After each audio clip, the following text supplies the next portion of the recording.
मला तो भारताच्या संविधानाने दिलेला आहे। मी कुणालाही काही म्हटलं नाही, तुम्हाला जर उपोषण करायचं असेल तुम्ही उपोषण करा, तुम्हाला पाठिंबा द्यायचा असेल तर पाठिंबा द्या, पण मला जे सत्य समजलं ते मी आपल्याला सांगणार।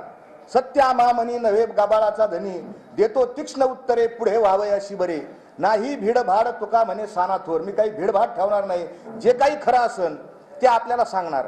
आणि म्हणून वारंवार मी प्रश्न उपस्थित केले, आक्षेप घेतले, मला त्याचं उत्तर होतं, परंतु आक्षेप घेतले त्याबद्दल काहीच नाही, त्याचं एक उत्तर नाही। आणि माझ्यावर बलात्कारासारखा, विनयभंगासारखा, 300 कोटीची संपत्ती जमावल्यासारखा आणि सरकारकडून 40 लाख रुपये घेतल्याचे एवढे गंभीर आरोप झाले।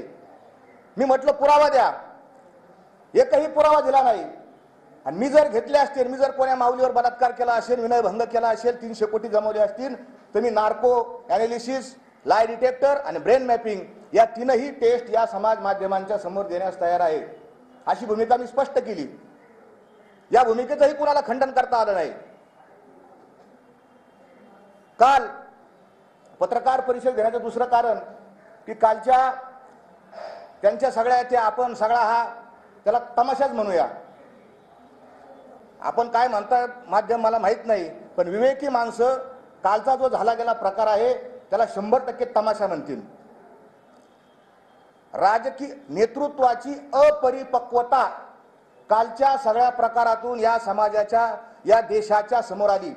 नेतृत्व कसं असावं याचं भान, विवेक, संयम, आताताईपणा, विचार न करता निर्णय घेणे, या सगळ्या गोष्टी माझ्या सगळ्या समाजाने पाहिल्या। आपण 1.5 कोटी लोकांचं नेतृत्व करता असं म्हणता, पण काहीही त्याच्यामध्ये दिसलं नाही। आणि त्यांनी हे स्वतः कबूल केलं, काल कबूल केलं की माझ्याकडून आडमुठेपणा झाला, त्यांचे शब्द आहे स्वतःचे, आडदांडपणा झाला, कबूल केलं त्यांनी। अनेक गोष्टी मी जे आरोप केले त्यांच्यावर त्यांनी कबूल केले। मग आम्ही तुम्हाला काय इंग्रजीत सांगत होतो का आधी? तुमचा हेकेखोरपणा आहे, तुमचा आताताईपणा आहे, कबूल केलं त्यांनी। आणि काय म्हटले,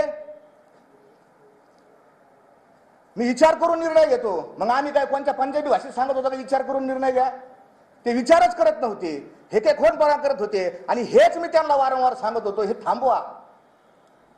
आणि काल कोटीची सभा असणारा समाज 200 लोकांवर आला आणि घेतलेला निर्णय परत येण्याची नामुष्की आपल्या सगळ्या। आणि म्हणून तुमच्यावर आज, याच्या आधी तुमच्यावर एकही नेता टीका करत नव्हता, आज कालपासून तुमच्यावर प्रचंड टीका व्हायला लागली। प्रसाद लाडांसारखे त्यांनी तुम्हाला नटसम्राट म्हणून टीका केली। नटसम्राट कुणाला म्हणतात? नटरंग पिक्चर पाहिला असेल आपण, लक्षात येईल। हा तुमचा अपमान नाही, तुमच्या पाठीमागे असणाऱ्या समाजाचा अपमान आहे।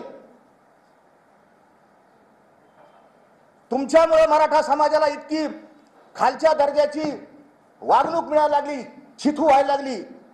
आणि म्हणून हे बोलतोय आम्ही। आमच्या बोलण्याचं अद्यापही तर कोणी खंडन केलेलं नाही। काय चूक होती आमची? का घाबरता मला? काय कारण आहे घाबरायचं? बारस्कर महाराज हा फडणवीसचा माणूस आहे। काय संबंध आहे माझा आणि फडणवीसाचा? काय संबंध आहे?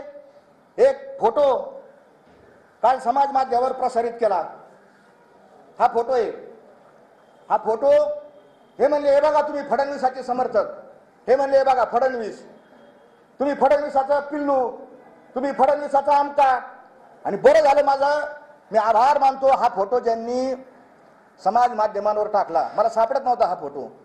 या फोटोमध्ये जे आहेत हे आमची पुण्याची मंडळी आहेत, हांडे देशमुख असतील, अजून कोणी असतील, त्यांना विचारा की आम्ही फडणवीसांची काय भेट घेतली, कशासाठी गेलतो फडणवीसांकडे? काय इलेक्शनचं तिकीट मागायला गेलतो? काय कार्यकर्ता आहे मी, पदाधिकारी आहे, काय आहे मी, का लाचार कुत्रा आहे? विचारा या लोकांना, हे जाहीर करतील आम्ही कशासाठी गेलतो। मराठा आरक्षण मागण्यासाठी 2017ला आणि अनेक वेळा फडणवीसांची भेट घेतली, घ्यावीच लागते।